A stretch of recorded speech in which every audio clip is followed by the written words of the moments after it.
Prabowo tekankan percepatan program prioritas nasional.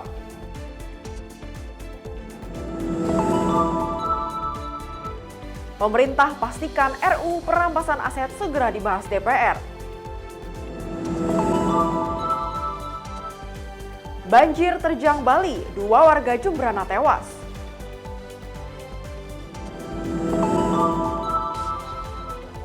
Demonstrasi meluas, Perdana Menteri Nepal mengundurkan diri.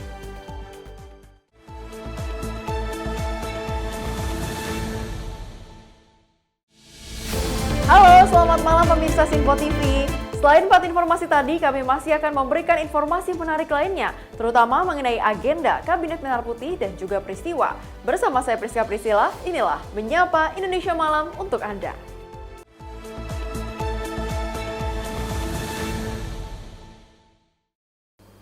Kita awali dengan informasi pertama. Dalam rapat terbatas di Istana Merdeka Jakarta, berbagai langkah strategis pemerintah dibahas untuk mempercepat program prioritas nasional.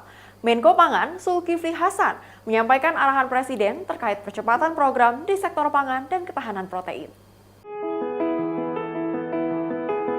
Presiden Prabowo Subianto memimpin rapat terbatas bersama sejumlah menteri di Istana Merdeka Jakarta pada Selasa 9 September 2025. Salah satu agenda yang dibahas adalah percepatan pelaksanaan program prioritas nasional di berbagai sektor. Menteri Koordinator Bidang Pangan Zulkifli Hasan mengungkapkan bahwa Presiden menginstruksikan penyederhanaan birokrasi agar implementasi program berjalan lebih efisien. Untuk sektor pangan, pemerintah berkonsentrasi pada optimalisasi lahan pertanian existing dan pembukaan lahan baru, termasuk di Wanam Papua, Sumatera Selatan, dan Kalimantan Tengah. Semua program harus dipercepat. Pelaksanaannya tidak boleh ada hambatan dengan alasan kertas. Artinya alasan itu aturan lah, apa gitu ya. Antara lain misalnya pangan apapun harus segera dilaksanakan. Nah, kita pangan ada 2, yang satu optimalisasi kita sudah produksi lebih, tapi yang kedua kan kita harus membangun lahan yang baru, sawah yang baru. Seperti di Wanam ya, di Sumatera Selatan, di Kalimantan Tengah dan lain-lain. Nah, khusus Wanam tadi sudah dibangun jalan, pelabuhan sudah hampir jadi, tapi kita akan segera menyelesaikan soal tata ruangnya. Ya, kan itu ada kawasan, sudah di Timdu, sudah ada tata ruang untuk segera kita akan selesaikan percepatan perubahan fungsinya. Satu. Nah, kemudian yang kedua, Koperasi Desa Merah Putih juga harus segera agar sampai akhir tahun ini bisa berjalan dengan cepat. Yang ketiga, Kampung Nelayan atau Desa Nelayan. Ya, tahun ini direncanakan 100 desa nelayan diminta cepat. Juga percepatan untuk tidak hanya pangan dalam artian karbohidrat, tapi juga protein. Di sisi lain, pemerintah juga memperhatikan ketersediaan sumber protein nasional. Sebanyak 20.000 hektar tambak dirancang agar dibangun oleh Kementerian Kelautan dan Perikanan pada tahun ini. Selain itu, program Koperasi Desa Merah Putih dan Kampung Nelayan juga dipercepat dengan target 100 desa tercapai pada tahun ini.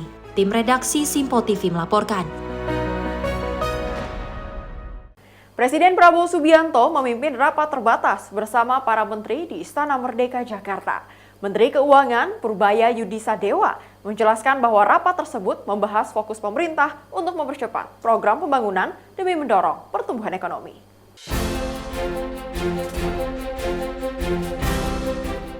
Dalam rapat terbatas yang dipimpin Presiden Prabowo Subianto di Istana Merdeka Jakarta pada Selasa 9 September 2025, rapat membahas upaya percepatan program pemerintah untuk meningkatkan pertumbuhan ekonomi nasional. Menteri Keuangan Purbaya Yudisadewa menyampaikan komitmen pemerintah untuk mempercepat pelaksanaan program pembangunan dan mengoptimalkan kebijakan yang ada agar manfaatnya segera dirasakan masyarakat. Ia juga menegaskan pemeliharaan defisit fiskal maksimal 3% sesuai aturan. Purbaya memastikan bahwa defisit APBN tidak otomatis memicu inflasi dan memproyeksikan pertumbuhan ekonomi di kisaran 6,5 sampai 6,7% masih terjaga. Pemerintah sedang menyiapkan stimulus tambahan dan koordinasi dengan Bank Indonesia untuk menjaga likuiditas sistem keuangan. Kebijakan-kebijakan yang ada sekarang itu kelihatannya belum terlalu lancar diselenggarakan. Dan tadi rapat menentukan atau memutuskan untuk mempercepat semuanya. Itu dulu yang pertama. Jadi harusnya ekonomi akan tumbuh lebih cepat. Kita akan ngikutin undang-undang yang ada. Itu kan bukan keputusan saya, keputusan pemerintah secara keseluruhan nanti. Tapi tidak akan berubah atau melebihi dari itu, Pak. Kita ikut undang-undang yang ada. Enggak otomatis defisit APBN menyebabkan inflasi atau belanja menyebabkan inflasi, tidak otomatis. Jadi kita lihat sisi-sisi yang lain. Jadi potensi ekonomi seperti apa, kapasitas ekonomi untuk menciptakan pertumbuhan seperti apa. Kalau di atas itu terlalu tinggi, baru ada. Maksud saya begini, ketika ekonomi agak tertekan, banyak kan masyarakat yang merasa susah, bukan sebagian kecil ya.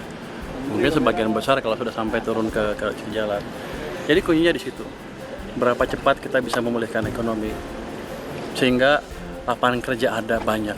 Itu yang kita kejar nanti ke depan. Jadi itu maksudnya saya kemarin. Tim redaksi Simpo TV melaporkan. Informasi lainnya, KRI Brawijaya 320 akhirnya tiba di tanah air setelah menempuh pelayaran jauh dari Italia. Kedatangan kapal perang tersebut menjadi bagian strategis dalam penguatan alutsista dan modernisasi TNI.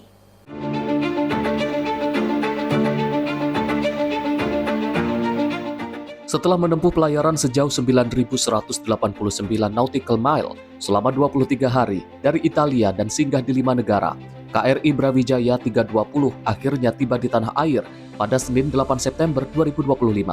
Dikawal oleh Kolonel Laut P. John David Nalasakti Sondah bersama 160 prajurit, kapal ini dilengkapi kemampuan peperangan 4 dimensi serta persenjataan modern. Menteri Pertahanan Safri Samsudin menegaskan KRI BWJ 320 merupakan bagian integral dari penguatan TNI dalam menjaga kedaulatan negara. Kehadirannya menandai langkah strategis modernisasi alutsista sejalan dengan asta cita Presiden RI Prabowo Subianto. Semoga Tuhan Yang Maha Kuasa, Allah Subhanahu wa Ta'ala, memberikan kekuatan kepada kita semuanya untuk terus melanjutkan pengabdian kepada negara dan bangsa. Kapal perang Taon di Revel Class dengan panjang 143 meter dan bobot 6.250 ton ini singgah di beberapa pelabuhan Angkatan Laut, di antaranya Mersin Turki, Alexandria Mesir, Jeddah Arab Saudi, Fujairah Uni Emirat Arab, dan Kolombo Sri Lanka. Sebelumnya dalam perjalanan, KRI Brawijaya 320 juga berpartisipasi dalam pelatihan bersama Angkatan Laut Mesir. Latihan tersebut melibatkan kapal frigat Mesir, destroyer Italia, dan korvet Angkatan Laut Uni Emirat Arab. Tim redaksi Simpo TV melaporkan. Pemirsa, langit Beijing dipenuhi deretan helikopter dalam parade Hari Kemenangan yang digelar pada Rabu 3 September 2025. Formasi udara ini menandai 80 tahun berakhirnya Perang Dunia Kedua dan kemenangan China atas Jepang.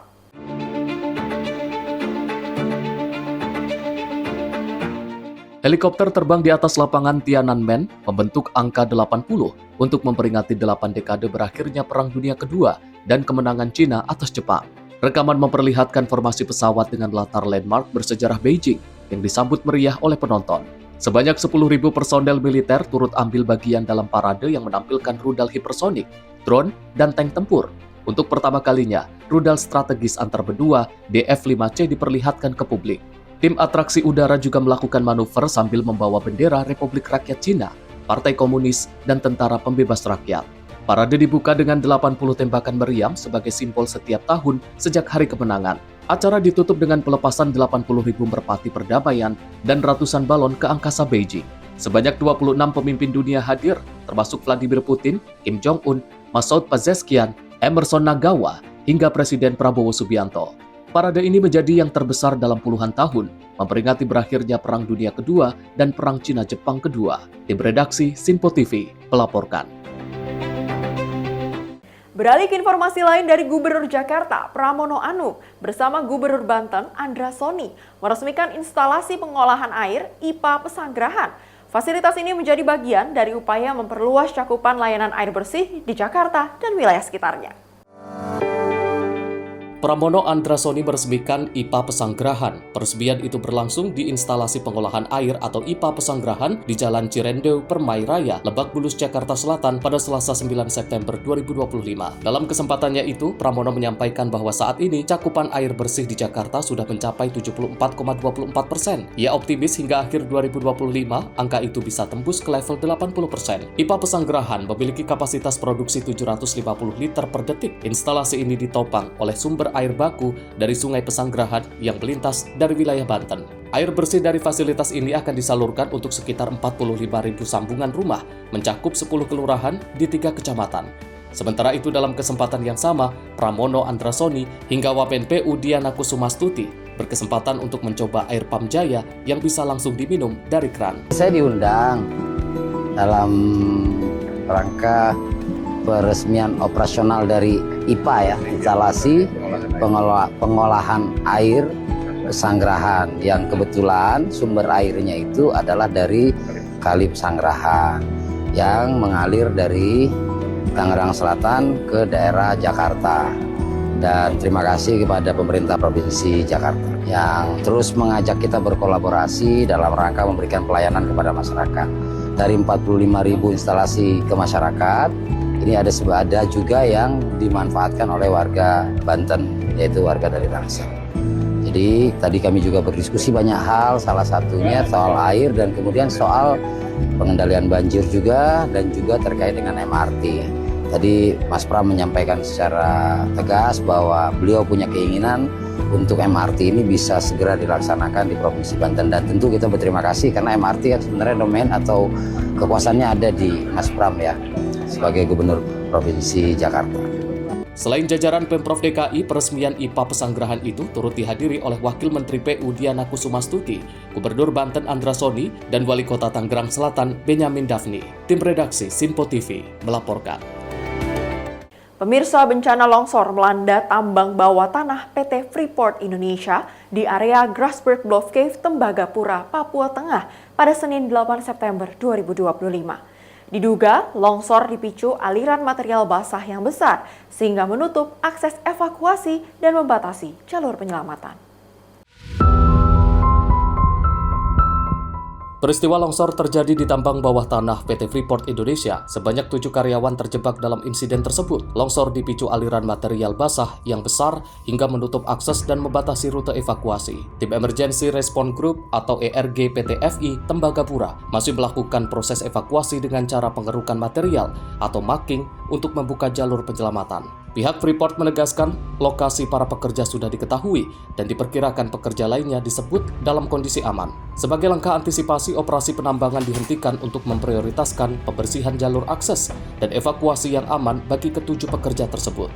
Hingga saat ini identitas dan kondisi korban masih dalam proses pendataan serta koordinasi lebih lanjut dengan manajemen PT Freeport Indonesia. Natania Astria, Sinpo TV melaporkan. Sementara itu, Kementerian Pemuda dan Olahraga menggelar puncak peringatan Hari Olahraga Nasional ke-42 tahun 2025 di Jakarta. Wamenpora Taufik Hidayat mengajak masyarakat menjadikan olahraga sebagai gaya hidup serta mendorong stakeholder untuk mendukung pembangunan olahraga menuju prestasi dunia.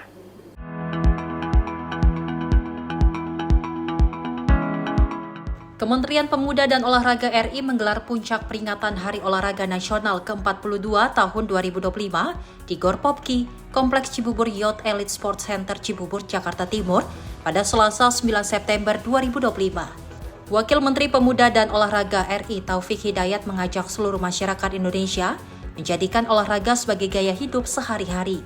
Guna mendukung langkah itu, Wamenpora Taufik mengajak seluruh stakeholder terkait mengambil langkah tegas dan nyata untuk mendukung dan mencapai tujuan pembangunan olahraga di tanah air menuju prestasi di kancah dunia. Insan olahraga mulai dari atlet, pelatih, guru, tenaga pendukung, hingga media dan masyarakat pecinta olahraga, saya menyampaikan penghargaan dan terima kasih setinggi-tingginya.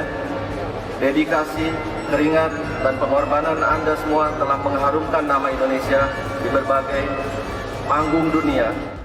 Puncak peringatan Haornas dibuka dengan atraksi pencaksilat dari Ikatan Pencaksilat Indonesia dan dilanjutkan dengan arahan Wamenpora RI Taufik Hidayat.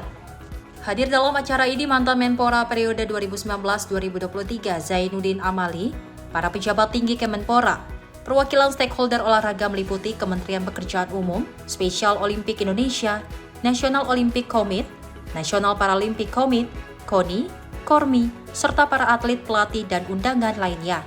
Tim redaksi Sinpo TV melaporkan. Wakil Presiden RI Gibran Rakabuming Raka menekankan komitmen terhadap peningkatan kualitas sumber daya manusia buruh pelabuhan.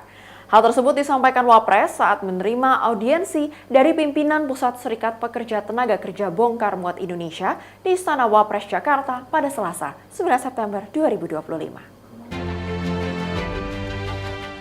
Wakil Presiden RI Gibran Rakabuming Raka menerima audiensi pimpinan Pusat Serikat Pekerja Tenaga Kerja Bongkar Muat Indonesia atau PPSP TKBM Indonesia di Istana Wapres Jakarta pada Selasa 9 September 2025. Dalam kesempatan itu, Wapres menekankan komitmen terhadap peningkatan kualitas sumber daya manusia buruh pelabuhan. Wapres menyatakan dukungannya terhadap berbagai inisiatif SPTKBM, termasuk program buruh sekolah, buruh sarjana, yang dijadwalkan mulai pada September 2025. Menurut Wapres, program ini sejalan dengan visi Presiden Prabowo Subianto yang menjadikan penguatan kompetensi SDM sebagai fondasi utama pembangunan nasional. Sebagaimana diketahui bahwa Presiden Prabowo Subianto memberi perhatian besar terhadap peningkatan kapasitas SDM melalui jalur pendidikan. Dari Jakarta, tim redaksi Simpo TV melaporkan. Pemerintah pastikan RUU perampasan aset segera dibahas di DPR. Informasi lengkapnya usai jeda, tetaplah bersama kami di Simpo TV.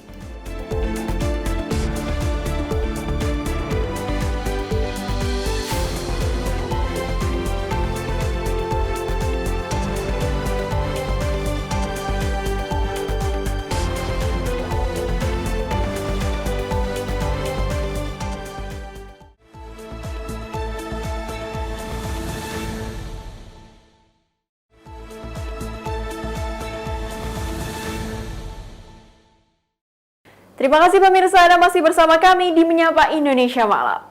Informasi kami lanjutkan. Menteri Koordinator Bidang Hukum, HAM, Imigrasi, dan Pemasyarakatan Yusril Iza Mahendra menyebut rancangan Undang-Undang Perampasan Aset akan segera dibahas sebagai inisiatif DPR RI. Menko Bidang Hukum, HAM, Imigrasi, dan Pemasyarakatan Yusril Iza Mahendra memastikan rancangan Undang-Undang Perampasan Aset akan masuk ke dalam prioritas pembahasan di DPR RI. Hal itu menindaklanjuti arahan Presiden Prabowo Subianto yang berulang kali menegaskan kepada DPR agar RUU tersebut dapat segera dibahas karena dinilai krusial dalam pemberantasan korupsi. Yusril juga mengungkapkan pihaknya telah berkoordinasi dengan Menteri Hukum Supratman Andi Aktas terkait agenda program legislasi nasional 2025 hingga 2026, termasuk rancangan Undang-Undang Perampasan Aset. Dalam perkembangan selanjutnya, Menteri Hukum sudah melakukan rapat di DPR dalam rangka perubahan prolegnas, dan ini sudah memasukkan RUU Perampasan Aset ini dalam prolegnas tahun 2025-2026, nanti akan segera dibahas pada tahun ini juga. Mudah-mudahan pada tahun yang akan datang ini sudah bisa diselesaikan. Tetapi saya mendengar juga ada perkembangan baru bahwa DPR akan mengambil alih inisiatif ini, dan kami persilahkan DPR segera merevisi atau menambahi, itu diserahkan pada DPR. Tapi pada sisi pemerintah siap untuk membahas ini kapan saja. Dari Jakarta, Sri Dewi Andayani, Rona Bayu, Simpo TV melaporkan. Sementara itu, Komisi 5 DPR berencana akan mengusulkan pengetahuan tanggap bencana masuk ke dalam kurikulum sekolah. Usulan tersebut agar bisa membentuk karakter anak sejak usia dini. DPR RI berencana mengusulkan pengetahuan tanggap bencana masuk ke dalam pembelajaran kurikulum sekolah. Anggota Komisi 5 DPR Musa Rajeksyah mengatakan, pengetahuan tanggap bencana dimasukkan ke dalam kurikulum sekolah agar bisa membentuk karakter tanggap bencana dalam diri anak sejak usia dini. Rajeksyah menyebut pengetahuan tanggap bencana juga berguna bagi generasi selanjutnya, sehingga bisa lebih cepat menanggulangi bencana dan memberikan pertolongan penyelamatan nyawa seseorang. Ya kita ngelihat yang ada di bawah Komisi 5 itu Basarnas ya, kaitan juga untuk penanggulangan bencana dan penyelamatan, kaitan bencana alam ataukah bencana dari transportasi laut dan segala macam. Saya melihat hal ini dengan keterbatasan juga anggaran yang tidak begitu banyak di Basarnas, dan kemarin kita melihat juga BMKG juga ada pelatihan-pelatihan untuk tentang bagaimana cuaca dengan nelayan. Saya menyampaikan kalau hal ini penting tidak hanya sebatas program dari kementerian atau badan, tapi juga perlu juga pengetahuan untuk usia dini anak-anak kita. Ini yang lebih efektif adalah kalau kita memasukkan ini dalam kurikulum belajar dalam mata pelajaran dari mulai tingkat SD, SMP, SMA, supaya karakter tanggap bencana ini terbangun dari anak-anak kita dari mulai usia dini. Dari Jakarta, Fahrizal Ahmad Amin, Sinpo TV melaporkan.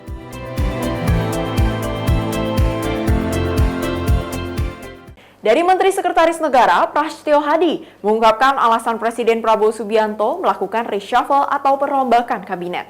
Prastyo menyampaikan adanya reshuffle kabinet berdasarkan masukan dan evaluasi yang diterima Presiden Prabowo.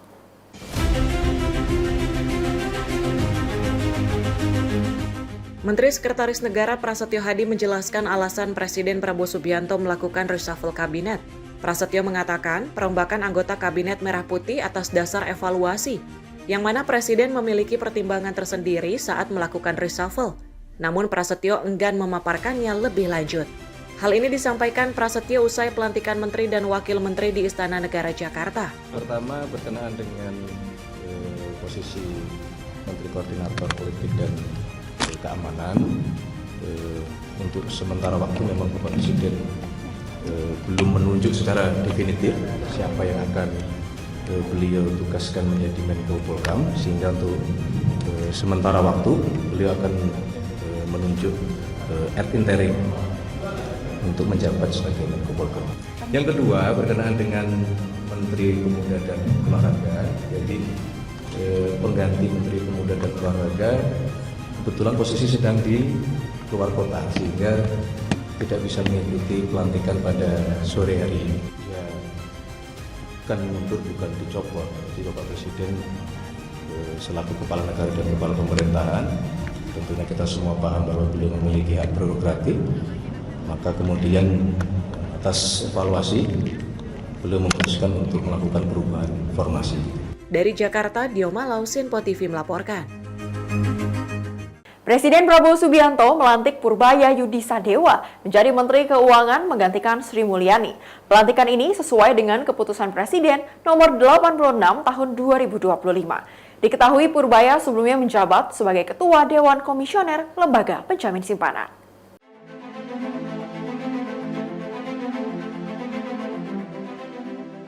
Presiden Prabowo Subianto melantik Purbaya Yudi Sadewa sebagai Menteri Keuangan di Istana Kepresidenan Jakarta pada Senin siang. Purbaya menggantikan Sri Mulyani Indrawati yang sebelumnya menjadi Menteri Keuangan. Pelantikan Purbaya sebagai Menkyu dilakukan bersamaan dengan penggantian 3 menteri lainnya dan 1 wakil menteri. Purbaya menyandang gelar doktor di bidang ilmu ekonomi dari Purdue University Amerika Serikat. Purbaya pernah menjabat di berbagai posisi strategis, termasuk Deputi Kemenko Kemaritiman dan Energi, anggota Komite Ekonomi Nasional, dan Chief Economist Dana Reksa. Ya, berat gak sih, Pak? Ya, saya deg-degan, berat banget. Tapi dia pikir, wah, pokoknya Presiden cukup agresif gitu. Tapi strategi-strateginya sudah disiapkan, Pak? Apa itu, Pak? Saya sudah 25 tahun jadi ekonom, 10 tahun lebih jadi think tanknya SBY. 5 tahun jadi Komite Ekonomi Nasional, berapa tahun di KSP, terus membantu Pak Jokowi juga dalam mengatasi krisis 2020 COVID. Jadi saya di samping Pak Jokowi persis waktu itu. Jadi kalau Anda tanya pengalaman saya, apakah saya cukup tahu? Amat tahu, jadi Anda nggak usah khawatir. Optimis Pak, untuk kenaikan itu sendiri Pak? Optimis. Jadi masa depan kita akan cerah. Domestic demand kita kuat, asal kita kendalikan dengan baik, kita bisa tumbuh dengan baik. 90% domestic demand, masa kita takut, apalagi globalnya nggak jelek-jelek amat sekarang. Dalam menjalankan tugasnya, Menteri Purbaya optimistis pertumbuhan ekonomi Indonesia dapat tembus 8% dalam waktu 2 atau 3 tahun ke depan. Hal itu senada dengan arahan Presiden Prabowo Subianto, agar Kabinet Merah Putih mengejar pertumbuhan ekonomi 8%. Ciptakan pertumbuhan ekonomi yang baik, sejahterakan rakyat semaksimal mungkin. Kita nggak boleh gagal dengan program kita menyejahterakan rakyat kita. Nah itu yang akan saya kerjakan. 8% targetnya bagaimana Pak? Ya kalau Anda berdoa bisa lah. Tapi itu bukan sesuatu yang mustahil, itu mesti yang dikejar. Kenapa? Kalau tumbuh 5 terus, kita nggak bisa jadi negara maju. Untuk negara maju itu kayak Jepang, Korea, Cina, ada periode yang panjang tumbuhnya double digit. 8% kelihatannya optimis, terlalu optimis, tapi kalau didesain dengan baik, masih bisa. Karena selama 20 tahun terakhir ini mesin kita timpang. Zaman Pak SBY, zaman Pak SBY yang jalan mesin private sector lah kira-kira. Dengan kredit tumbuh cepat, tapi pemerintahnya belum optimal. Zaman Pak Jokowi, pemerintahnya bangun infrastruktur di mana-mana, private sektornya agak mati, kreditnya hanya tumbuh 7% rata-rata. Dari Jakarta, Dio Malau, Sinpo TV melaporkan. Sementara itu, politikus PDI Perjuangan Arya Bima menanggapi perihal Menteri Koordinator Bidang Politik dan Keamanan Budi Gunawan yang menjadi salah satu terkena reshuffle dalam Kabinet Merah Putih. Arya mengatakan keputusan tersebut merupakan hak prerogatif Presiden Prabowo Subianto. Presiden Prabowo Subianto melakukan reshuffle dalam kabinet pemerintahannya pada Senin siang di Istana Merdeka, Jakarta. Terdapat beberapa menteri yang direshuffle, termasuk salah satunya Menteri Koordinator Bidang Politik dan Keamanan Budi Gunawan. Menanggapi hal ini, politikus PDI Perjuangan Arya Bima mengatakan bahwa keputusan itu merupakan hak prerogatif Presiden Prabowo. Arya menilai sosok Budi Gunawan ialah figur yang sangat dihormati PDI Perjuangan karena kompetensinya. Dirinya berharap yang mengisi kursi jabatan Menko Polhukam nantinya merupakan pilihan terbaik oleh Presiden Prabowo. Sosok seorang Pak Budi Gunawan itu sosok yang memiliki sangat kuat dan kompetensi beliau. Tapi kalau wilayah pemerintahan ya ada di wilayahnya Pak Prabowo. Itu saja. Ini kan belum ya kan. Kita jangan berkomentar dulu lah ya. Nanti bisa dianggap mendrive seorang presiden. Saya yakin Pak Prabowo ini kan dari segi Menko Polhukam kan memang sudah kompetensinya ya. Akan ada kriteria-kriteria yang memenuhi prasyarat untuk menjadi seorang Menko Polhukam yang akan menggantikan Pak Budi Gunawan.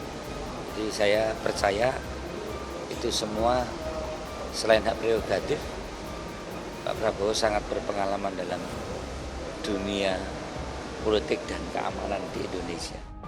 Dari Jakarta, Farizal Davarizkiano, Sinpo TV melaporkan.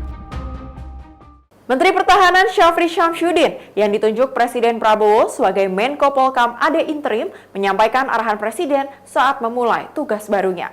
Syafri menyebut Presiden memberikan tugas untuk melanjutkan program Kemenko Polhukam dengan langkah efisien dan efektif serta melakukan revitalisasi organisasi.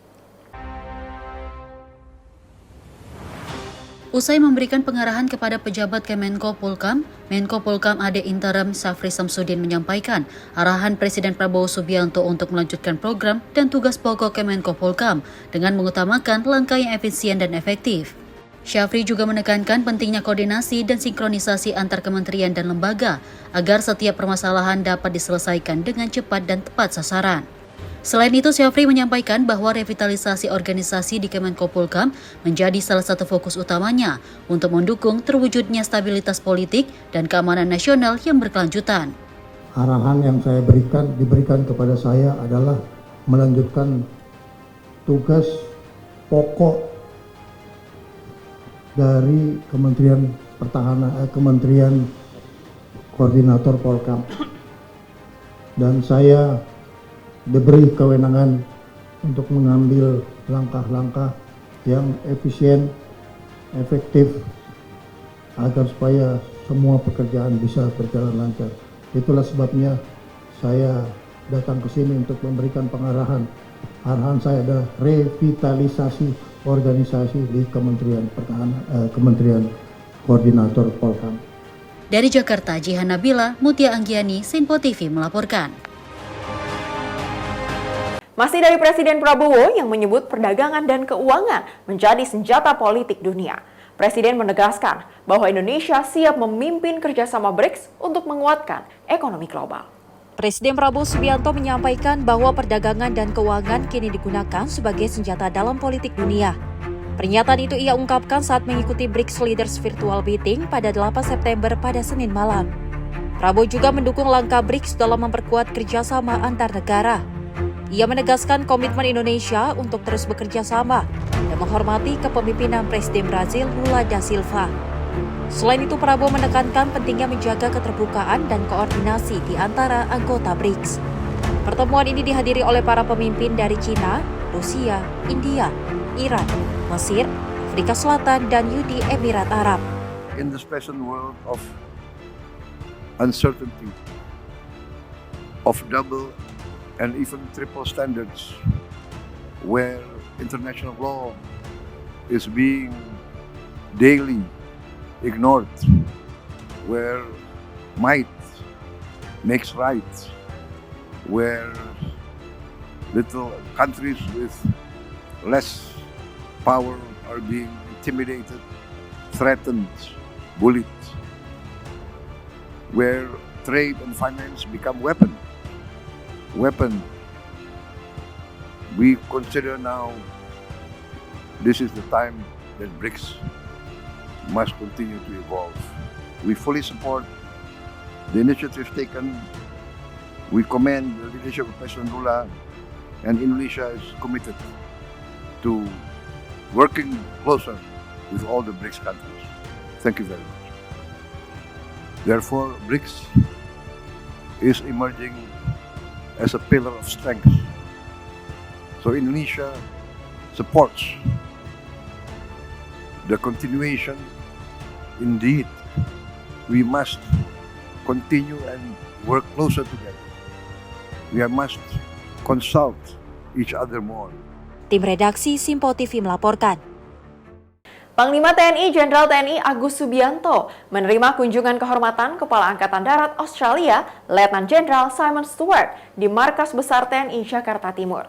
Pertemuan ini menjadi momen penting dalam rangka memperkuat hubungan strategis Indonesia-Australia, khususnya di bidang kerjasama militer dan stabilitas kawasan.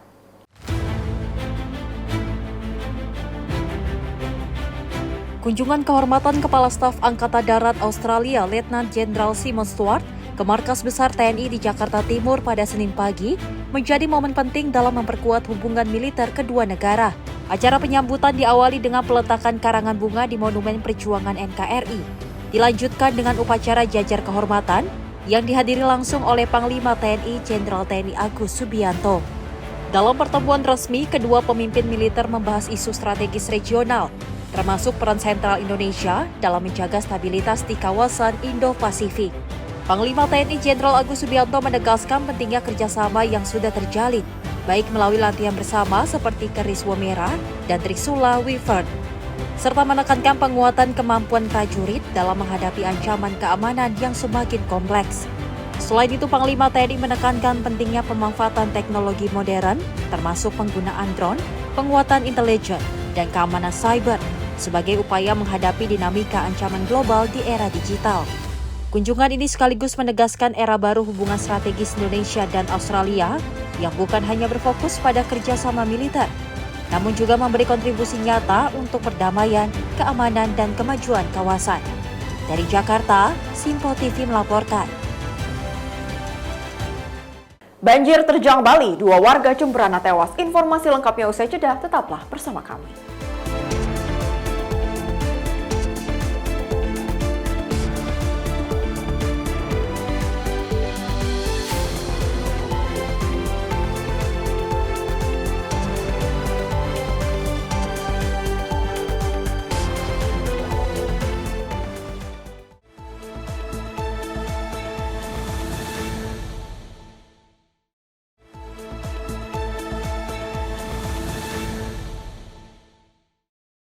Terima kasih pemirsa, Anda masih bersama kami di Simpo TV. Banjir besar melanda Kabupaten Jemberana, Bali pada Selasa 9 September 2025 dan menyebabkan 2 warga meninggal dunia serta ratusan jiwa terdampak. BNPB melaporkan banjir dipicu hujan lebat dan menggenangi sejumlah wilayah di Bali, termasuk Gianyar, Tabanan, Klungkung, dan Kota Denpasar.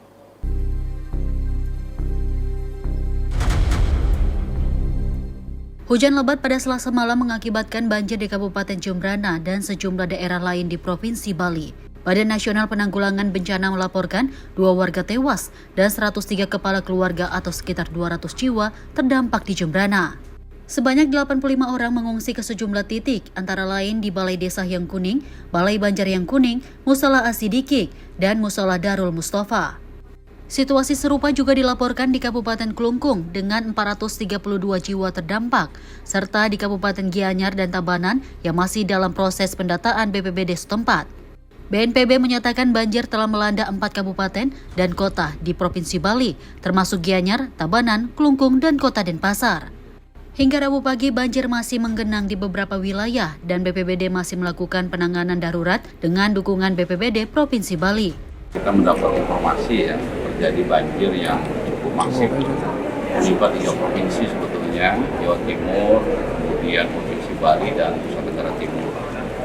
Yang agak parah ini 2 provinsi, yaitu di Provinsi Bali ada 4 kabupaten yang terdampak, yaitu Denpasar, Jembrana, kemudian Gianyar dan Tabanan.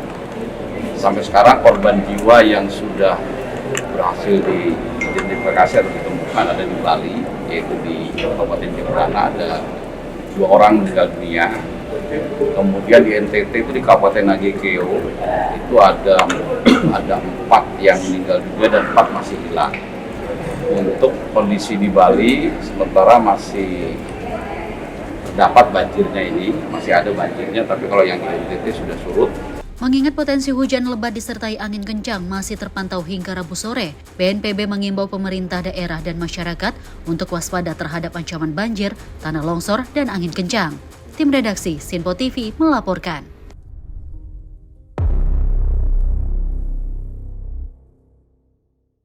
Pemirsa, Presiden Prabowo Subianto menekankan peran BRICS sebagai pilar stabilitas di tengah gejolak geopolitik. Prabowo menyoroti pentingnya keterbukaan, koordinasi, dan penolakan terhadap standar ganda dalam tata dunia global.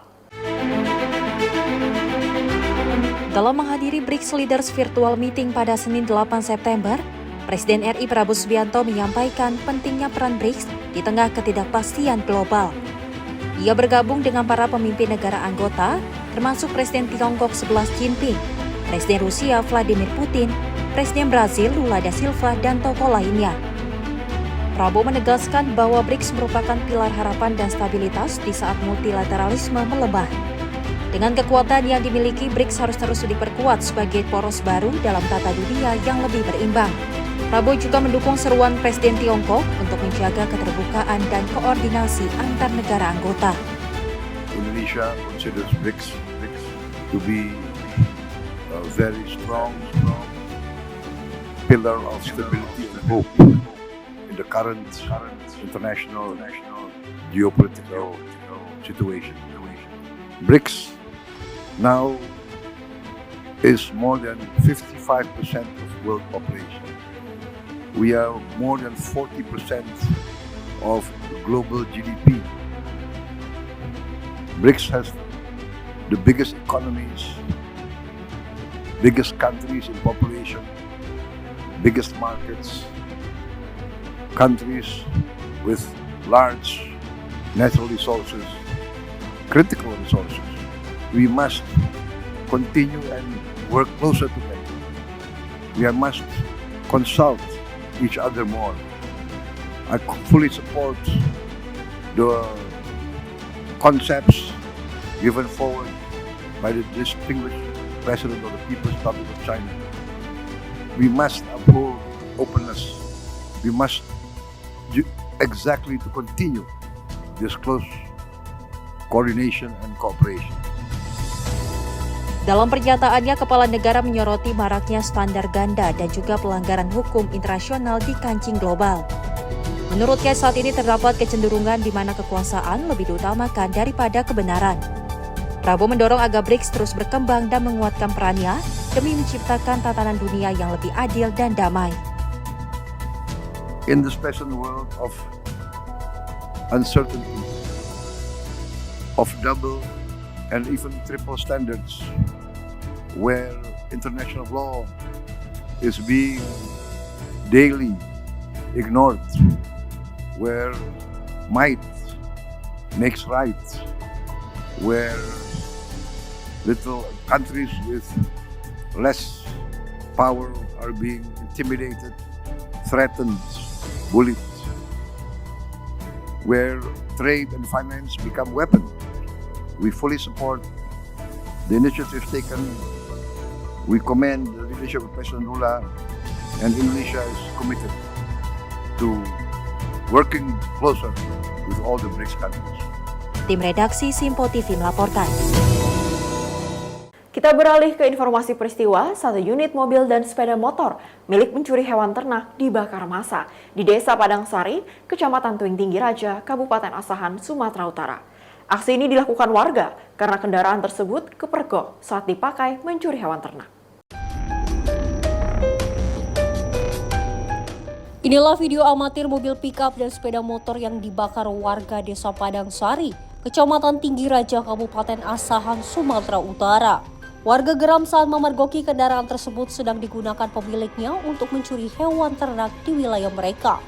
Selain membakar mobil dan sepeda motor, satu orang pelaku berhasil diamankan, sedangkan satu orang lain yang melarikan diri. Polisi yang datang ke lokasi mengamankan barang bukti serta seorang pelaku dari amukan massa. Barang bukti mobil dan sepeda motor yang telah ludes terbakar kemudian diboyong ke Mapolsek Prapat Janji. Kanit Polsek Prapat Janji Aibda Edi Damanik saat dikonfirmasi membenarkan pencurian hingga terjadi pembakaran kendaraan tersebut. Menurutnya pelaku berinisial S, warga Kecamatan Tinggi Raja itu, melakukan aksinya bersama anaknya berinisial H yang saat ini masih buron. Aksi pelaku bukan kali pertama. Sebelumnya pelaku yang merupakan residivis ini telah berulang kali melakukan pencurian hewan ternak. Melarikan diri dan diamankan massa, dan massa membakar barang bukti dari TSK tersebut, yaitu mobil dan sepeda motor. Tersangkanya yang kita amankan satu orang, dan pengakuan dari Samsul ada satu lagi atas nama Bambang, dan dia sempat melarikan diri dari kerumunan massa.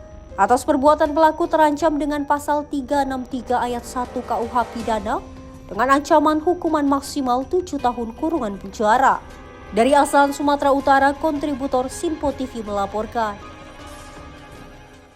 Seorang juru parkir di Jalan Timur, Medan Timur, Sumatera Utara ditangkap polisi setelah memukul seorang driver ojek online pada Sabtu 6 September 2025. Korban mengalami luka di bagian bibir dan melaporkan peristiwa ini ke Polsek Medan Timur. Peristiwa pemukulan terjadi di depan salah satu minimarket di seputaran Jalan Timur, Medan Timur. Saat itu driver ojek online Khairul Arifin 30 tahun diduga tidak sengaja menyenggol kaki seorang juru parkir bernama Fernando Siagian. Keributan tak terelakkan hingga pelaku memukul korban dan mengakibatkan bibirnya terluka. Rekan sesama ojol yang mengetahui kejadian ini langsung membawa korban untuk membuat laporan polisi. Tak lama berselang, tim Reskrim Polsek Medan Timur berhasil menangkap pelaku di sekitar lokasi kejadian. Polisi menyebut pelaku memukul korban karena menolak memberikan uang parkir dan menuduh korban menabraknya. Pelaku kemudian menjalani pemeriksaan di Mapolsek Medan Timur. Kale, tim redaksi Simpo TV melaporkan. Seorang pria ditemukan tewas mengapung di Sungai Jagir, Wonokromo, Surabaya pada Selasa sore 9 September 2025. Korban sebelumnya dilaporkan lompat ke sungai pada pagi hari dan baru ditemukan sekitar pukul 17:35 waktu Indonesia bagian Barat. Seorang pria ditemukan tewas usai melompat dari Sungai Jagir pada Selasa pagi, 9 September 2025. Korban ditemukan mengapung sekitar 140 meter dari pintu air Jagir setelah tim SAR gabungan melakukan penyisiran dan manuver perahu karet di sepanjang sungai. Petugas langsung melakukan evakuasi dengan 2 unit perahu karet sebelum kemudian diserahkan ke tim Inavis untuk pemeriksaan awal dan dibawa ke RSUD Dr. Sutomo Surabaya untuk proses lebih lanjut. Identitas korban dipastikan sebagai Agus Susanto, warga Tenggili, Surabaya, berusia 59 tahun, setelah anak dan menantu melihat rekaman CCTV di pintu air Jagir. Proses pencarian melibatkan Basarnas BPBD Provinsi dan Kota Surabaya, Damkar, hingga unsur TNI dan Polri yang menyebar hingga 500 meter dari lokasi kejadian. Dari Surabaya, Aura Desmita, Simpo TV melaporkan. Banjir setinggi lutut orang dewasa terjadi di beberapa titik di wilayah Tanjung Duren, Jakarta Barat. Genangan air akibat hujan deras yang mengguyur wilayah Jakarta pada Selasa siang.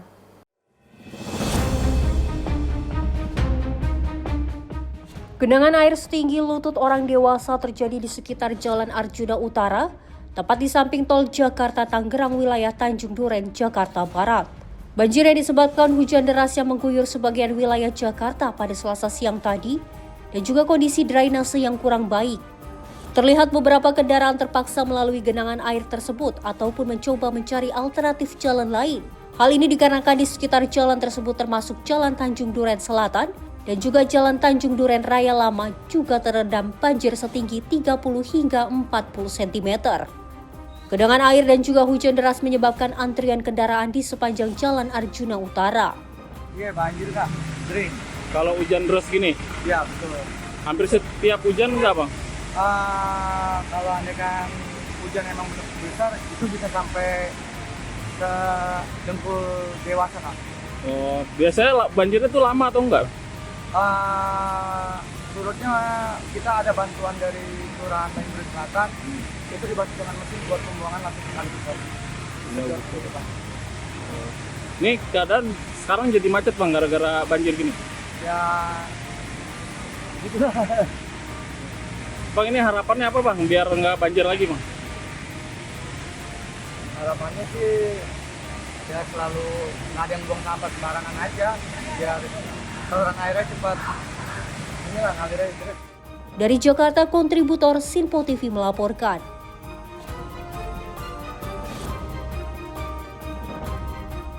Sementara itu, Direktur Utama Transjakarta, Welvison Yuza, menyebut seluruh rute yang terdampak insiden sudah kembali beroperasi dalam 1x24 jam. Welvison mengatakan bahwa 5 halte yang rusak berat kini telah selesai diperbaiki dan kembali melayani penumpang. Direktur Utama Transjakarta Welvison Yuza menjelaskan, seluruh rute Transjakarta yang terdampak insiden unjuk rasa, yakni sebanyak 240 rute telah kembali beroperasi. Welvison menegaskan kecepatan pemulihan ini merupakan hasil kerja keras dan kolaborasi dengan berbagai pihak, agar pelayanan publik tetap terjaga dan mobilitas masyarakat tidak terganggu. Terdapat 5 halte yang mengalami kerusakan berat dan berhasil diselesaikan dalam waktu seminggu atau 7 hari. Halte tersebut meliputi halte Bundaran Senayan, halte Senayan Bank Jakarta, halte Polda Sudirman, halte Senen Toyota Rangga, serta halte Jaga Jakarta, yang pagi ini resmi dioperasikan kembali setelah diresmikan langsung oleh Gubernur Jakarta Pramono Anung. Welvison menyampaikan dengan beroperasinya kembali halte-halte tersebut, seluruh jaringan Transjakarta saat ini sudah berfungsi secara normal untuk melayani kebutuhan mobilitas warga Jakarta. Dari total yang terdampak ringan dalam 1x24 jam kami sudah bisa mengoperasikan kembali. Demikian juga dengan semua rute, 240 rute dalam 1x24 jam kita sudah operasikan kembali.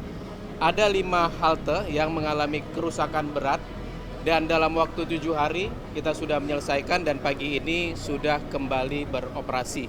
Halte itu adalah halte Bundaran Senayan yang sudah beroperasi sejak Jumat lalu. Kemudian pagi ini beroperasi halte Senayan Bank Jakarta dan kemudian juga halte Polda yang berada di kawasan Sudirman. Sedangkan ada 2 halte yang mengalami kerusakan berat di kawasan Senen, yaitu halte Senen Toyota Rangga tadi pagi juga sudah mulai beroperasi, dan halte Jaga Jakarta setelah diresmikan oleh Pak Gubernur, kita juga sudah mulai mengoperasikan. Dari Jakarta, Jihan Nabila, Mutia Agiani, Sinpo TV melaporkan. Dari Menteri Luar Negeri Sugiono menunjukkan komitmen nyata dalam mendukung keluarga staf KBRI 5 yang gugur saat bertugas. Bentuk dukungan itu ditujukan melalui penanggungan biaya pendidikan anak-anak almarhum Zetro Leonardo Purba. Dalam ungkapan duka dan empati mendalam, Menteri Luar Negeri Sugiono menyatakan akan menanggung biaya pendidikan anak-anak dari mendiang staf KBRI 5 Zetro Leonardo Purba. Komitmen tersebut disampaikan langsung kepada keluarga saat Menlu turut menjemput jenazah almarhum di Bandara Internasional Soekarno-Hatta pada 9 September 2025 Senin malam. Menlu Sugiono juga menyampaikan bela sungkawa mendalam atas wafatnya Zetro Leonardo yang disebutnya sebagai kehilangan besar bagi keluarga besar Kementerian Luar Negeri. Ia meyakini almarhum telah berada di tempat terbaik di sisi Tuhan Yang Maha Kuasa dan berkomitmen untuk menyelesaikan seluruh proses terkait secara terbuka dan tuntas. Yang tenanglah di sana, keluarga yang engkau tinggalkan akan kami urus dan kami rawat dengan sebaik-baiknya. Di lokasi yang sama, perwakilan keluarga Tiopan Purba menyampaikan terima kasih atas perhatian dan dukungan Menlu, termasuk atas pembiayaan pendidikan anak-anak almarhum dan fasilitas pemulangan jenazah dari Peru. Keluarga juga meyakini pemerintah akan terus mengawal proses hukum yang sedang berlangsung di Peru. Kami sangat berbangga karena Pak Menlu sudah menyatakan statement untuk memberikan tanggung jawab untuk anak-anak ini sekolahnya sampai setinggi-tingginya. Kami sangat berharap mudah-mudahan ini betul-betul Bapak wujud nyatakan. Tim redaksi Simpo TV melaporkan. Demonstrasi meluas, Perdana Menteri Nepal mengundurkan diri. Informasi lengkapnya usai jeda, tetaplah bersama kami di Simpo TV.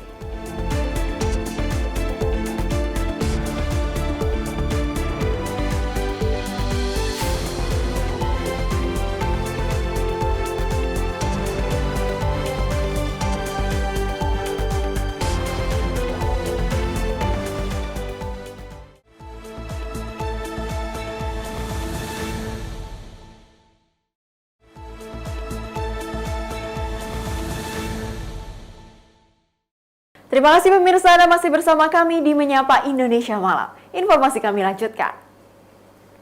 Dari Menko Hukum, HAM, Imigrasi, dan Pemasyarakatan, Yusril Iza Mahendra mengatakan bahwa pemerintah berkomitmen untuk melakukan pembenahan terhadap aparatur penegak hukum agar dapat menjalankan tugasnya secara profesional.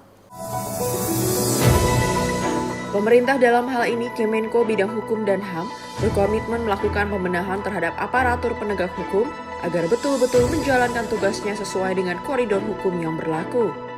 Hal itu juga dilakukan agar aparat bekerja lebih profesional untuk mengedepankan aspek penghormatan, pengaduan, sekaligus perlindungan terhadap hak-hak asasi manusia. Tak hanya menindak tegas aparatur penegak hukum saja, pemerintah juga akan memberikan langkah hukum bagi oknum masyarakat yang melakukan tindak pidana kejahatan, baik itu penjarahan, pembakaran, maupun ancaman terhadap keselamatan orang lain. Memang segera dapat ditindaklanjuti, hal-hal yang segera dapat direspon oleh pemerintah. Sekarang ini adalah saatnya bagi pemerintah untuk menjelaskan kepada publik respon apa yang dilakukan dan kemudian langkah koordinasi apa yang dilakukan.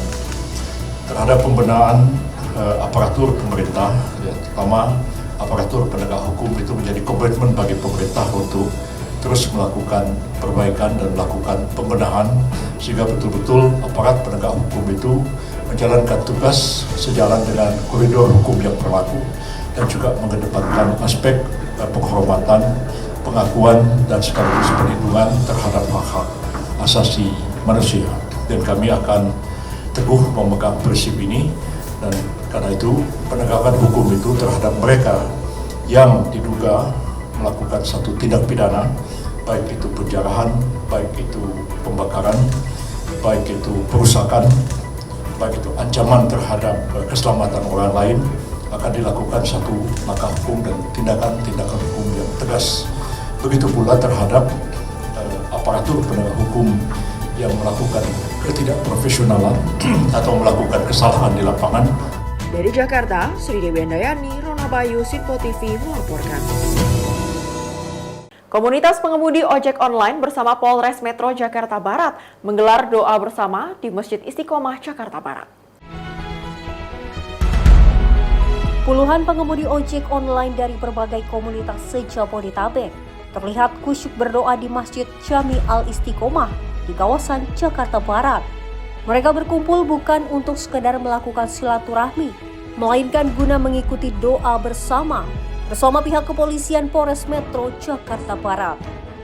Selain guna mendukung kinerja kepolisian dalam pengamanan Jakarta, para driver ojol ini juga merasa terpanggil untuk bersama-sama menjaga kondusivitas kewilayahan dari berbagai gangguan Kamtibnas. Kegiatan ini sekaligus menjadi simbol bahwa menjaga keamanan bukan hanya tanggung jawab aparat keamanan, melainkan tanggung jawab bersama. Jadi kami teman-teman di sini mempunyai wadah koordinasi ojol NKRI peduli sesama. Di dalamnya yang mana terbentuk komunitas-komunitas, ada GBRP, ada Lintas Puri, ada Golisan. Jadi banyak beberapa komunitas yang memang itu satu wadah untuk kegiatan sosial. Dan yang kedua, adanya kami untuk saling kerjasama dengan Bapak Polisi ini adalah pengayom daripada masyarakat sebenarnya itu, karena kemarin pasca kami diadu domba, kami selalu berjauhan jadinya, padahal satu sama lain ojol dan polisi pasti ada kerjasamanya. Kami tadi baru saja melaksanakan pemeriksaan kesehatan gratis kepada pengemudi ojek online. Jumlah dari tadi yang memeriksa sebanyak kurang lebih 60 orang.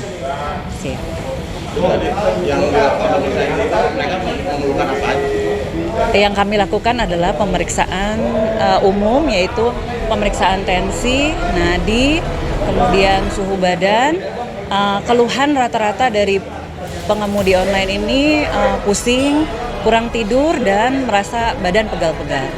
Dan pengobatan yang kami berikan adalah kami memberikan sesuai keluhan, kami memberikan vitamin, dan juga pembagian masker kepada pengemudi online. Selain doa bersama, Polres Metro Jakarta Barat juga menghadirkan layanan pemeriksaan kesehatan gratis dan pembagian sembako bagi para driver ojol dan warga sekitar. Dari Jakarta, kontributor Simpo TV melaporkan. Sementara itu, Komisi 3 DPR RI menggelar rapat dengan panitia seleksi calon hakim agung dan calon hakim ad hoc di Mahkamah Agung di Kompleks Parlemen Senayan, Jakarta pada Senin pagi. Ketua Komisi Yudisial, Amzulian Rifai, mengatakan sebanyak 13 calon hakim agung dan 3 calon hakim ad hoc telah lulus seleksi. Ketua Komisi Yudisial, Amzulian Rifai, mengumumkan pihaknya telah melakukan seleksi calon hakim agung dan calon hakim ad hoc HAM di Mahkamah Agung. Nama-nama calon tersebut dipastikan telah lolos seleksi dan diserahkan Komisi 3 DPR untuk nantinya dilakukan fit and proper test. Sebanyak 13 calon hakim agung dan 3 calon hakim ad hoc telah lolos seleksi yang terdiri dari seleksi kualitas, seleksi kesehatan, dan kepribadian. Amzulian mengatakan pihaknya juga melakukan seleksi kepada calon hakim ini dengan melibatkan lembaga-lembaga yang berwenang dan kompeten. Hal itu dilakukan mengingat pesan khusus dari Presiden Prabowo Subianto yang menginginkan dunia peradilan dapat menjadi kepercayaan publik. Ya, kalau sekarang ada pembicaraan dengan Komisi 3 sebenarnya itu sudah melalui tahap-tahapan termasuk administrasi, kemudian rekam jejak. Ya, rekam jejak itu kami dalami betul, termasuk kompetisi dan seterusnya. Kami melibatkan lembaga-lembaga yang berwenang, yang kompeten untuk mengetahui bagaimana tingkat kejujuran seseorang. Tentu di situ kita bertanya kepada para psikolog yang tergabung di dalam lembaga psikologi terapan. Kami juga sudah memastikan apakah seorang calon hakim agung itu memenuhi kesehatannya. Kami bekerja sama dengan RSPAD Gatot Subroto. Ya, maka kami sudah melakukan itu semua, kembali kepada Komisi 3 untuk memutuskan. Dan tadi sempat ditanyakan, kita kekurangan hakim agung, 60 orang tidak pernah terpenuhi. Ini kok kenapa dari 141 yang calon, kemudian 17 yang diminta, KAI kok hanya meluluskan 13? Ya, kami tentu bukan berdasarkan jumlah yang dibutuhkan, tetapi dasarnya adalah mereka yang lolos melalui tahapan-tahapan itu. Kenapa? Bapak Prabowo, saya pernah dapat pesan khusus dari beliau agar mengembalikan kepercayaan publik terhadap dunia peradilan. Ya, dan itu kami lakukan. Oleh karena itu saya yakinkan bahwa 13 calon hakim agung dari 17 yang diminta oleh Mahkamah Agung adalah mereka yang kami nyatakan zero KKN. Saya begini. Dari Jakarta, Farizal Ahmad Amin, Simpo TV melaporkan.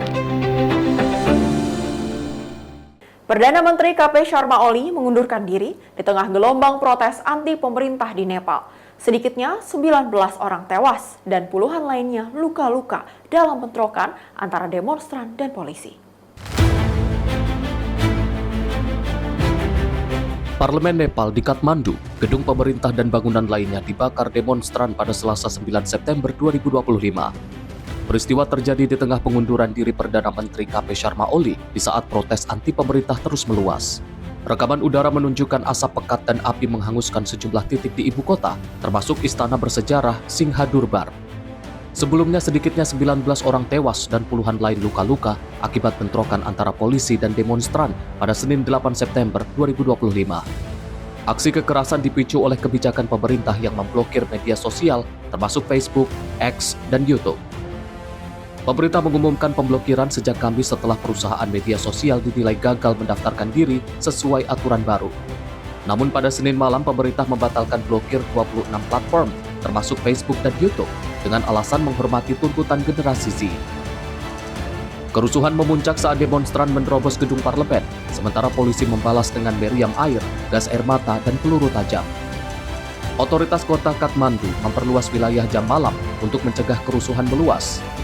Laporan menyebutkan lebih dari 100 orang termasuk 28 polisi mendapat perawatan medis. Sebagian demonstran membawa korban luka ke rumah sakit menggunakan sepeda motor. India sebagai negara tetangga menyatakan keprihatinan dan mengungkapkan bela sungkawa atas banyaknya korban jiwa serta mendoakan kesembuhan para korban yang luka. Tim redaksi Sinpo TV melaporkan. Ratusan demonstran pro-Palestina menggelar aksi di Kuala Lumpur untuk menolak kehadiran Presiden Amerika Serikat Donald Trump di KTT ASEAN. Massa menuding Trump mendukung agresi Israel dan menyebut kehadirannya sebagai bentuk kontradiksi terhadap tujuan ASEAN. Ratusan demonstran pro-Palestina berunjuk rasa di Kuala Lumpur pada Sabtu 6 September 2025 untuk menolak kunjungan Presiden Amerika Serikat Donald Trump dalam KTT ASEAN. Massa membawa banner bertuliskan Trump "You are not welcome in Malaysia, guilty of genocide, dan US will take over Gaza Strip." Mereka juga meneriakkan slogan, memukul gendang, serta mengibarkan bendera Palestina. Massa menyatakan kehadiran Trump merupakan bentuk dukungan terhadap agresi Israel. Mereka menilai tindakan tersebut melanggar hukum internasional dan menyebut Trump sebagai kriminal yang tak seharusnya menghadiri KTT ASEAN. Pihak Washington berulang kali menegaskan komitmen tak terguncang terhadap keamanan Israel, seraya menyatakan prioritas untuk mencegah eskalasi di Gaza. Massa menganggap kehadiran Trump kontradiktif dengan tujuan ASEAN yang mengutamakan perdamaian dan rekonsiliasi. Mereka juga menolak anggapan bahwa penolakan terhadap kebijakan Amerika Serikat akan merugikan ekonomi regional. Perdana Menteri Malaysia Anwar Ibrahim sebelumnya mengumumkan kehadiran Trump dalam KTT ASEAN ke-47 yang digelar di Kuala Lumpur. Trump dikonfirmasi akan hadir setelah membahas perdagangan dan peran Malaysia dalam mediasi konflik perbatasan Kamboja-Thailand. Ini merupakan kunjungan ke ASEAN pertama Trump sejak tahun 2017. Tim redaksi Sinpo TV melaporkan. Wali Kota Semarang Agustina Wilujeng menargetkan Kota Semarang bebas tuberkulosis pada tahun 2028. Hal tersebut disampaikan dalam peluncuran studi pra-pilot layanan satu atap atau One Stop Service TBC di Puskesmas Banget Ayu Semarang.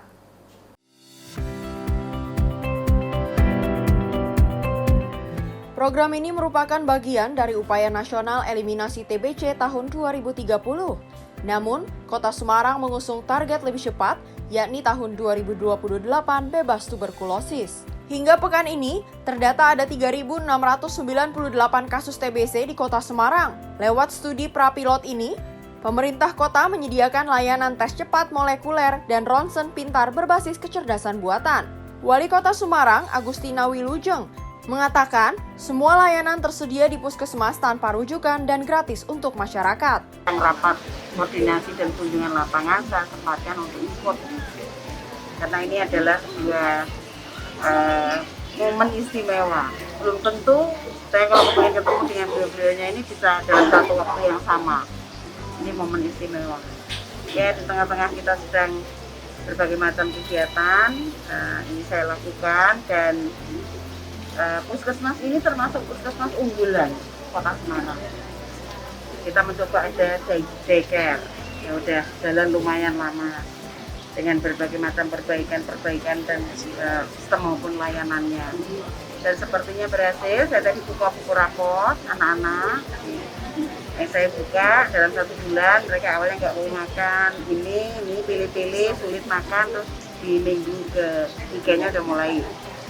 Artinya bahwa ini sistem akan bisa berjalan dan mudah-mudahan bisa mengurangi dan menekan, mungkin memperbaiki dalam kurun waktu yang lama terhadap angka stunting yang ada di Kota Semarang. Studi prapilot dilaksanakan di 3 puskesmas, yaitu Bangetayu, Ngalian, dan Gunung Pati. Targetnya, 10.000 warga mengikuti cek kesehatan gratis. Wali Kota Semarang menambahkan, program ini diharapkan menjadi model nasional. Ia optimis Semarang bisa bebas TBC lebih cepat dari target nasional. Tim redaksi Sinpo TV melaporkan. Masih dari Wali Kota Semarang, Agustina Wilujeng meresmikan Jalan YB Mangunwijaya yang menjadi akses menuju TPA Jatibarang. Pemberian nama Jalan YB Mangunwijaya sebagai wujud penghormatan sekaligus pengingat kawasan yang identik dengan sampah agar tumbuh sebagai ruang harapan. Pemerintah Kota Semarang mengabdikan tokoh masyarakat Romo YB Mangunwijaya sebagai nama jalan di kawasan TPA Jatibarang. Peresmian Jalan YB Mangunwijaya dilakukan langsung oleh Wali Kota Semarang, Agustina Wilujeng. Peresmian nama Jalan YB Mangunwijaya sebagai bentuk penghargaan terhadap kontribusi dan jasa besar yang telah diberikan Romo YB Mangunwijaya kepada masyarakat. Wali Kota Semarang, Agustina Wilujeng berharap semangat Romo Mangun yang kerap mendampingi masyarakat kecil di wilayah kumuh dapat menginspirasi pengelolaan TPA Jatibarang menjadi wilayah keberlanjutan. YB Mangunwijaya sesuai semangatnya supaya lingkungan ini pun tumbuh seperti wilayah-wilayah yang di waktu itu dikelola oleh Romo Mangun menjadi sebuah wilayah yang cantik, dan Romo Mangun menjadi inspirasi untuk kita semua bahwa beliau bekerja tanpa pamrih dan menumbuhkan perekonomian yang luar biasa perbedaannya. Wilayah yang tumbuh menjadi bersih tanpa konfrontasi yang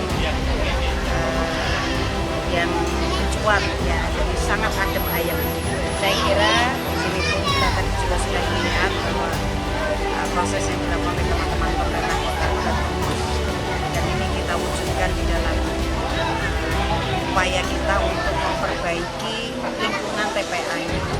Sementara itu, Vikaris Jenderal Keuskupan Agung Semarang, Romo FX Sugiyana, mengapresiasi Wali Kota Semarang atas penghormatan yang diberikan kepada Romo Mangun. Pemberian nama Jalan Romo Mangun dinilai tepat dan sangat bermakna. Dirinya berharap penetapan nama jalan tersebut dapat menghidupkan kembali semangat Romo Mangun yang konsisten berpihak pada masyarakat kecil serta peduli pada lingkungan. Tentu kami mengucapkan terima kasih bahwa Romo Mangun menjadi salah satu jalan di Kota Semarang. Ini sekali lagi di luar dugaan. Tetapi saya yakin bahwa ini sudah dipelajari dari semangat beliau seperti apa dalam perjalanan waktunya di wilayah Semarang, wilayah Jogja, karena beliau juga tidak jauh dari kita itu. Dan memang apa yang disampaikan oleh Wali Kota yaitu Ayu Hidup, bahwa beliau memang punya perhatian terhadap orang kecil yang perjuangan yang terus-menerus. Bagi beliau, martabat orang kecil itulah yang terus diperjuangkan dalam aneka macam bentuk. Entah itu dalam pemberian secara lewat pendidikan, perhatian pada mereka dalam hidupnya, dan juga terutama kadang-kadang ketika mereka termuncul, beliau berada di depan. Semangat juang Romo YB Mangunwijaya untuk selalu berpihak pada kaum kecil tak hanya menjadi cerita saja, tetapi diabdikan di Kota Semarang. Dari Semarang, tim redaksi Sinpo TV melaporkan. Pemirsa, Wali Kota Semarang Agustina Wilujeng menunjukkan komitmennya dalam mengatasi masalah genangan air akibat aliran sungai yang tersumbat dengan membangun rumah pompa baru di Jalan Petudungan, Kecamatan Semarang Tengah. Langkah ini merupakan bagian dari upaya pemerintah kota atau Pemkot Semarang untuk mengurangi resiko banjir dan genangan, sekaligus meningkatkan infrastruktur drainase di Kota Semarang. Pembangunan rumah pompa di Jalan Petudungan Kecamatan Semarang sangat efektif dalam mengurangi banjir dan genangan air, serta untuk memperkuat dan memaksimalkan sistem drainase di Kota Semarang. Wali Kota Semarang Agustina Wilujeng mengungkapkan, saat ini pihaknya tengah melakukan pembersihan saluran air di sepanjang lokasi dan menyiapkan tempat penampungan air. Menurutnya, meski pengerjaan rumah pompa di wilayah tersebut baru mencapai 10%, Wali Kota Semarang optimis bisa selesai pada bulan Desember tahun ini. Pemerintah Kota Semarang menargetkan pekerjaan selesai tepat waktu pada 20 Desember 2025 mendatang, sehingga pembangunan ini terus dipercepat agar warga bisa segera merasakan manfaatnya saat menghadapi musim penghujan. Lebih lanjut, Agustina menjelaskan, rumah pompa di Jalan Petudungan merupakan salah satu dari 4 rumah pompa yang dibangun tahun ini. Proyek pembangunan yang menelan anggaran sekitar 5 miliar dari APBD tahun 2025 ini bertujuan untuk mengurangi genangan air khususnya di kawasan Petudungan hingga Mataram dan sekitarnya. Selain membangun rumah pompa, Pemkot Semarang juga melakukan pembangunan box culvert menuju Jalan MT Haryono. Pada kesempatan tersebut, selain meninjau langsung progres pembangunan rumah pompa di Jalan Petudungan bersama Wakil Wali Kota Iswar Aminuddin beserta jajarannya, Agustina juga menyempatkan diri berbincang dengan warga, mendengarkan keluh kesah mereka, dan mensosialisasikan pentingnya menjaga kebersihan sungai. Wali Kota Semarang pun meminta doa restu kepada masyarakat agar pengerjaan rumah pompa ini bisa berjalan lancar dan dapat betul-betul mengurangi genangan air, meningkatnya kualitas hidup masyarakat dan mendukung pengembangan infrastruktur Kota Semarang. Agustina pun menghimbau untuk seluruh warga Kota Semarang dapat menciptakan kota yang ramah dan bersih lingkungan, saling menjaga lingkungan masing-masing minimal dengan tidak membuang sampah sembarangan. Dari Semarang, tim redaksi Simpo TV melaporkan. Informasi tadi sekaligus menutup perjumpaan kita pada edisi kali ini. Jangan lupa untuk terus menyaksikan Menyapa Indonesia Malam hanya di Simpo TV. Akhir kata, saya Priska Priscilla beserta seluruh kru yang bertugas pamit undur diri. Terima kasih dan sampai jumpa.